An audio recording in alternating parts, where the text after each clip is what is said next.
Good day, everybody. I'm Lyndon. Welcome back to Crazy for Cars.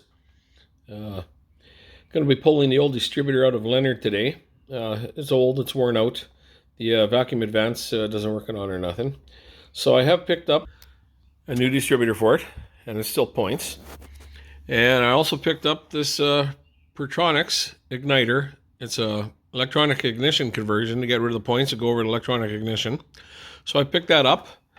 And I picked up the recommended coil for it too. So that's what I'm going to be doing today. I'm going to be getting the distributor ready for it.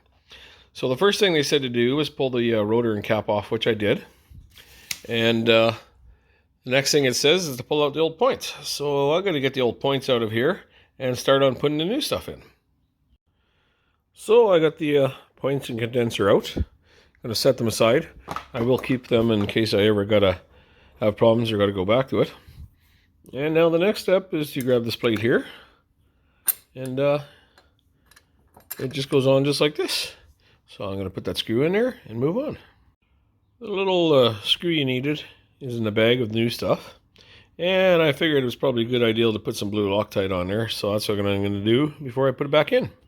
And once you get that first plate on and tight, you just slip the second plate over top, just slides onto the stud here, and over here you got the little tightening nut. So first thing I'll do now is I'll find a wrench that fits that. I believe it says it's a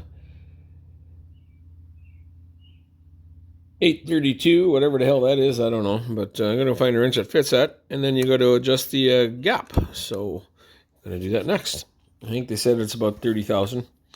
They give you this little tiny feeler. So that's what they want it set at. So I'm going to find a wrench and tighten that down and adjust it. Well, once you got that in place, you put the rotor cap with the little round pickup on, and you set that gap for 30,000, which I did. Tightened down the nut really good and double checked it. Then you put the supplied clamp where the condenser used to be to guide the wires away and slide the grommet into place. And that's about it for now. I got to go pull the old distributor out. I'll make sure to mark where it is and how it's sitting and everything. Pull the old one out, and I'll drop this new one in, and then I will continue on with the wiring. Stay tuned. Well, I pulled the air cleaner off, pulled the distributor cap off. First thing I did is I'd marked on the distributor with the white down there where the number one, pardon me, where the number one spark plug was. So I turned the engine over so it's right on the number one firing position. And on the other side over here, made a little mark down there where the vacuum advance thing was pointing toward. And I also took a picture just in case I get lost. I can always just whip up my phone and take a look at the picture and see which way it was.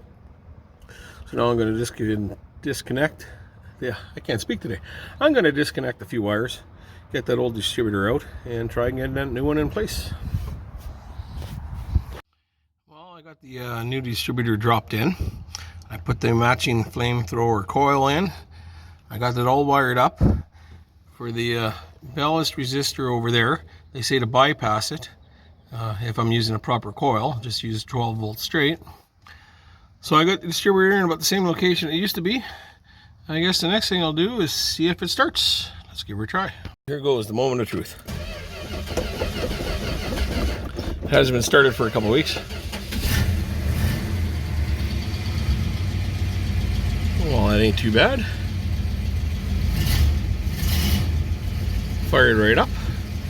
The next thing I'll do is I'll get out the old timing light and read what it wants for timing and set the timing on it.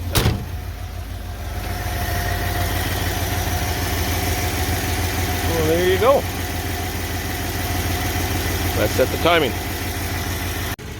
Well, I unplugged the vacuum to the distributor, set the timing for 10 degrees before top dead center, and seems to be purring along pretty good.